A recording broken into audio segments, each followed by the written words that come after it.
Hello everyone, नोंथांमोनखौ mister बड' एडिशनाव बयखौबो बरायहरबाय। दिनै भिडिअ बानायनायनि जाहोनानो जाबाय दिनै आङो माने एसे गोजोननाय मोन्दों आरो गाइस लोगोफोर आंना गुगोल एक्सचेन्ज पिनआ सफैबाय आरो दा बिनिनो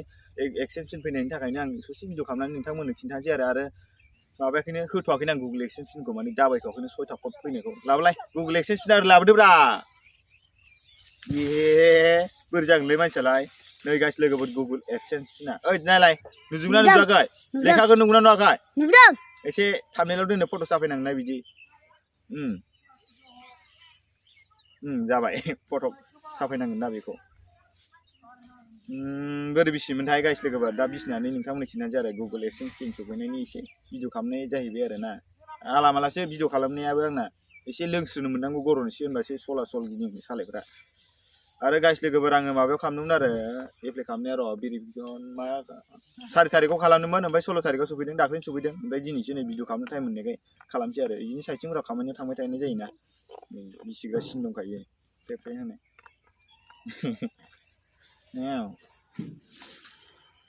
बिसिनोसै ओरै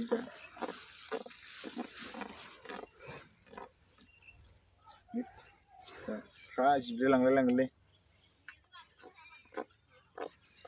फैमारो गाइस लोगोफोर क'डफोरखौ मोजां डिटेल्स होजोबनांगौ आरो ना होनबानो मोजां फैखायो पस्ट अफिसाव सफैदोंलै गाइस लोगोफोर पस्ट अफिसाव सफैदों बियो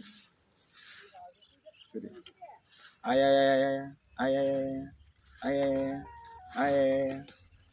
अ माय गड नैलाय गाइस लोगोफोर नै क'ड पिनआ नै नायदो नोंथांमोना बे 6था क'ड पिनखौ नांथारगौ आरो एक्सचेन्ज पिनआ बेनो आरो गाइस लोगोफोर दा एक्सचेन्ज पिनखौ होनोसै नोंथांमोननोबो स्क्रिनशट रेकर्ड खालामनानै देखायनोसै आरो स्क्रिन रेकर्ड खालामनानै मा होननांगौ मा होननाङा नोंथांलाय लाङोलां दासो एसे देरहांदों होनजायो आरो इउटुबा दा एसे इउटुबनिफ्राय गुगोल एक्सचेन्ज पिन फैबाय आरो गुगोल एक्सचेन्ज खुलिथारनांगौ नालाय इउटुबजों कानेक्ट जानांगौ नालाय होनबासो फैसा हाबो जाहैदों आरो ना दा नै खालामनोसै आरो दा मबाइलाव दायो गाइस लोगोफोर नै आं दा नै खालामसै आरो क्रम ब्राउजाराव डाइरेक्ट थुखाबाय आङो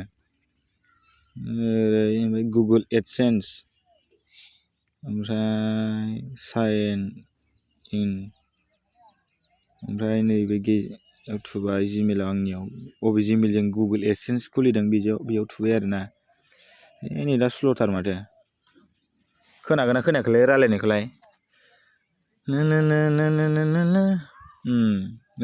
टु भेरिफाइ इउर एड्रेस नैबेयाव एक्सनाव थुबाबो डाइरेक्ट थांखायो आरो दा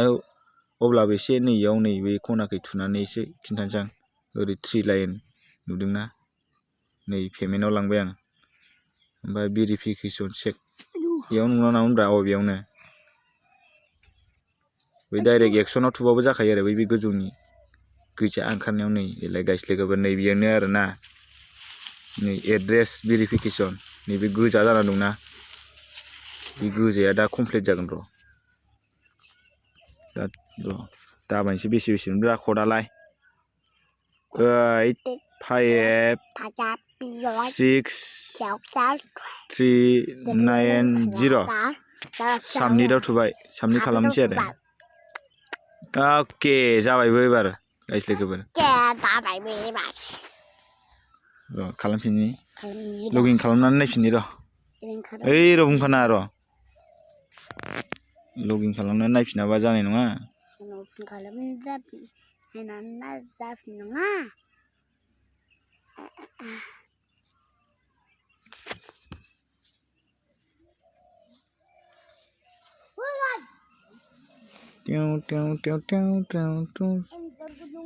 दे माबासो लांदां जाबायलै गाइस जाबाय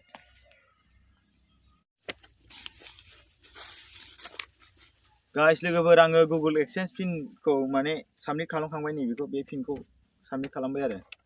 गाइस लोगोफोर आरो बे गुगोल एक्सचेन्ज पिन सफैनो थाखाय माने $10 जाग्रोनांगौ आरो ना मनेटाइजेसन अन जाखांनायनि उनाव $10 जानांगौ आरो $10 जाबासो माने जिमेलाव फैखायो भेरिफाइ अपसन बे भेरिफाइआव थुबाथाय माने पान कार्ड नङाबा भटार कार्ड हरनांगौ आरो बेखौ साफायनानै उनथिंबो सिगांथिंबो हरनांगौ आरो ओमफ्राय साबमिट खालामनानै हरनांगौ आरो होनबाना फैयो आरो आं 4 तारिखआव खालामदोंमोन ओमफ्राय 16 तारिखआव सफैदों दाख्लैनो लायदों आरो ना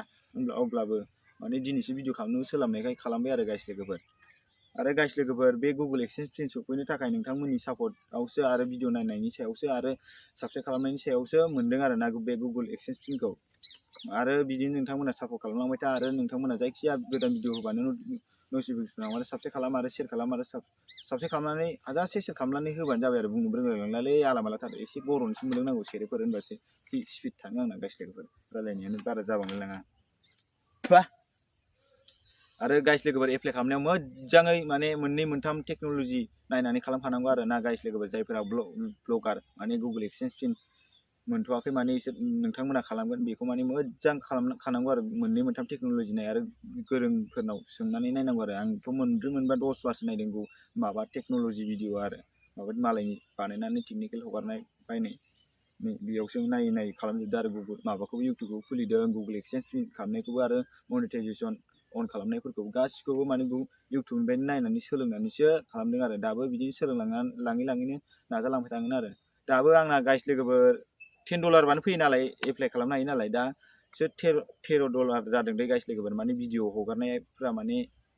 बारा मोजां जायाखै आंनाबो ओमफ्राय भिउसफोराबो बारा मोजां फैखाया माने नर्मेलि दावखोलांगासिनो दं आरो दावखोगोन नाजाबाय थागोन आंबो देनां फैगौ दुर्गा फुजायालागै एसेसो मोनहैबानो जाबाय गरनै गरथामसो। दा बेखिनियानोसै भिडिअआ ओरैनो जास्ट माने गुगोल एक्सचेन्ज पिन सफैनायखौ नोंथांमोननो खिन्थानाय जाबाय आरो नोंथांमोननि अननायाव आरो सापर्ट खालामनायावसो बेखौ मोननो हाबाय आरो बिदिबा भिडिअआ बेखिनियावनोसै नोंथांमोना मिस्टार बड' इउटुब चेनेलखौ साबस्क्राइब खालाम शेयार खालाम लाइक कमेन्ट खालाम आरो हाजासे बाय बाय नेक्स्ट भिडिअ लोगो मोनसिगोन बुंनो रोंलायलांला बेकग्राउन्डआबो आंना जिगाबसो नै जिगाब माबा जिगाबसो।